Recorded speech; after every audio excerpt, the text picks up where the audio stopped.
Culture Média qui continue avec le journal de la culture d'Hélène Manarino. Bonjour Hélène. Bonjour Philippe Vandel, bonjour à tous. Comment ça se passe le confinement? Ça fait longtemps que je ne vous ai pas demandé. Vous tenez le coup, c'est le 10e jour. Oui, mais écoutez, ça va. Je suis chez moi, je travaille, je me repose et je fais du sport. Ah, formidable. D'un mot, vous faites quoi comme sport? Vraiment, je vais le dire là, je fais 30 minutes d'abdos fessiers. Dès que je termine la radio. C'est super. Et puis, je fais un petit peu de pilates le soir. Voilà. C'est formidable. On commence votre journal, Un esprit sain dans un corps sain, par le Sofa Festival qui débute aujourd'hui. Et oui, une initiative de la maison de disques Warner Music France, un rassemblement numérique à vivre ce soir et demain, puis les 2 et 3 avril. Alors c'est en partenariat avec la Fnac et Songkick, une plateforme de vente de billets. Vous pouvez suivre des concerts en live depuis votre canapé. Une édition à suivre sur www.sofa-festival.fr. Alors beau programme, Philippe. Alain Souchon, Renaud Capuçon, Gauthier Capuçon, Christophe Mahé, Kinvé et les sœurs Berthollet, entre autres. Et en plus de cela, une collecte est organisée pour les aides-soignants de la Fondation des Hôpitaux de Paris, Hôpitaux de France. L'écrivain J.K. Rowling fait un beau geste pour les enseignants pendant l'épidémie.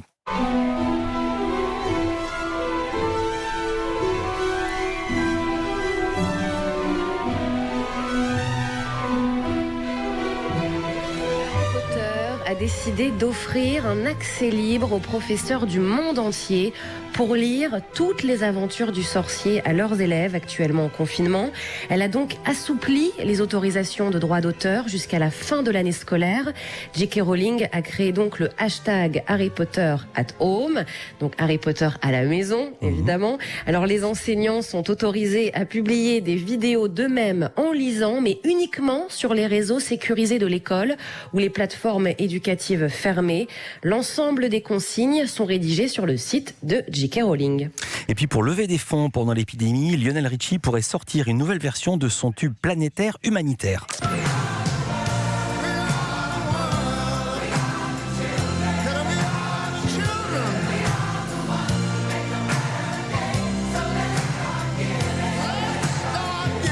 On a reconnu évidemment Where the World.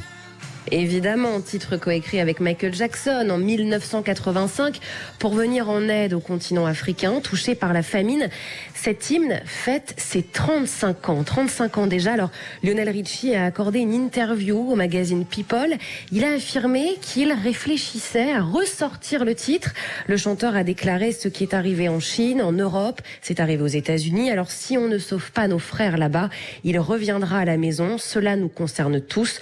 Nous sommes tous ensemble. Alors, il ne souhaite pas vendre un anniversaire, comme il le précise, mais pour lui, le message de cette chanson est assez clair dans ce contexte actuel. We Are the World s'est écoulé quand même à plus de 20 millions d'exemplaires.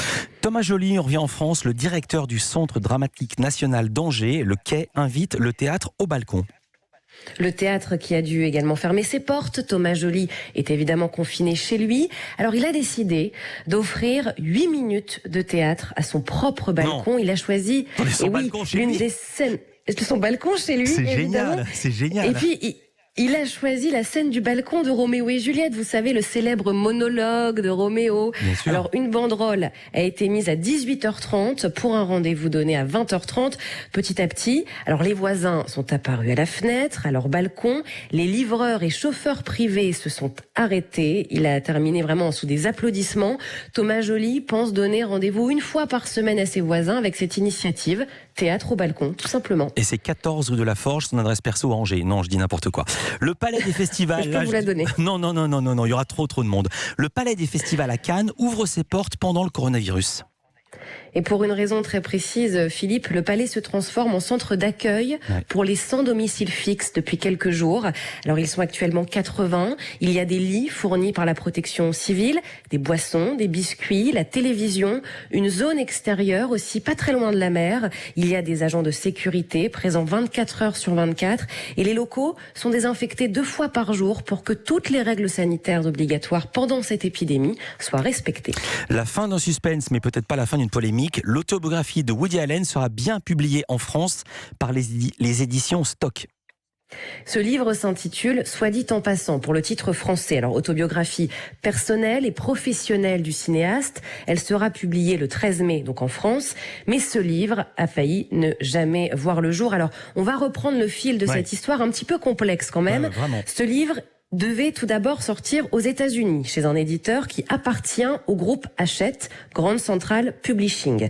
Mais l'annonce de sa publication avait suscité de vives réactions, un tollé, on peut le dire, que le fils de Woody Allen avait alimenté. Il s'appelle Ronan Farrow.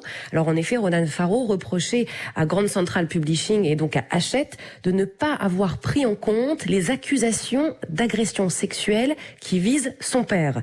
Je rappelle que la fille adoptive du cinéaste affirme avoir été abusé sexuellement donc par Woody Allen.